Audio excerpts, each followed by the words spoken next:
এমনই একটি মায়াবী সুন্দর রাতে আপনারা কয় বন্ধু মিলে কনকনে ঠান্ডায় বনফায়ারের আগুন পোহানোই হোক কিংবা হোমসের ছাদে বসে চায়ের কাপ হাতে নিয়ে এরকম একটি চেরি ব্লজমের ছাওয়ায় কাঞ্চনজঙ্ঘা দেখাই হোক বা কাক ভরে উঠে 10 পা হেঁটে গিয়ে সূর্যোদয়ের সোনালী আলোতে ঘুমন্ত বুদ্ধার ঘুম ভাঙানোই হোক, সবটুকুই কিন্তু আপনারা একসাথে পেয়ে যাবেন কালিম্পংয়ের পাহাড়ের কোলে লুকিয়ে থাকা এই অভূতপূর্ব সুন্দর জায়গাটিতে। ভিডিওর ক্যাপশনে তো আপনারা জায়গাটা দেখেই নিয়েছেন, জায়গাটি কালিম্পং।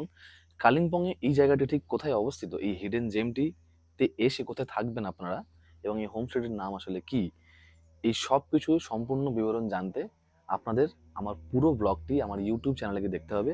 আমার ইউটিউব চ্যানেলের লিঙ্ক আমার এই ভিডিওর কমেন্ট এবং ডেসক্রিপশনে দেওয়া থাকবে। এছাড়াও youtube.com/@wondershowতে গিয়েও আপনারা দেখে নিতে পারেন।